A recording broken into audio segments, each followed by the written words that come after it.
Le président mozambicain Filipe Nyusi a déclaré dimanche 5 janvier 2025 que les conditions étaient réunies pour maintenir la paix et la réconciliation en 2025 après plus de 2 mois de violence post-électorale. Nous travaillons dans ce sens. Je crois que le gouvernement continuera à travailler dans ce sens, a souligné le président de la République. Après l'annonce des premiers résultats des élections générales du 9 octobre 2024, le Mozambique a été plongé dans une crise post-électorale marquée par des manifestations consécutives.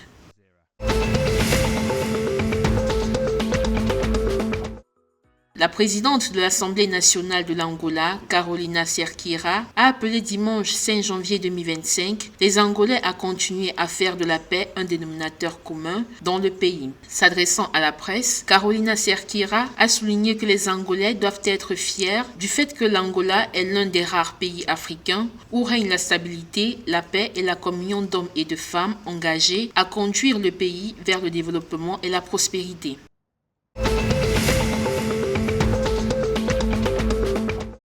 Le ministre des Finances et de la Planification nationale de la Zambie a révélé dimanche 5 janvier 2025 que le pays a alloué plus de 90% de son budget mensuel au service de la dette en décembre 2024. En effet, le Trésor a débloqué 12,7 milliards de kwacha pour le service intérieur et extérieur, soit 55% des 23,7 milliards de kwacha alloués aux dépenses publiques au cours du mois.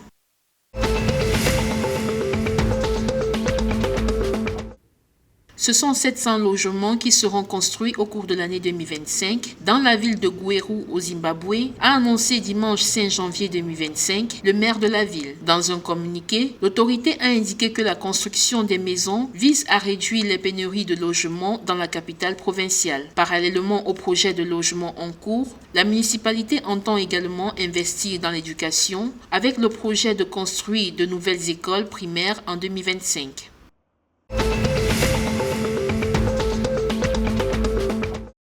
L'équipe de football Rodonda FC a remporté la Coupe d'Angola à Bengo samedi 4 janvier 2025 après avoir battu le club Desportivo Aguias sur un score de 13-0. Le club Rodonda FC a démontré sa supériorité dès la première mi-temps avec une avance de 7-0.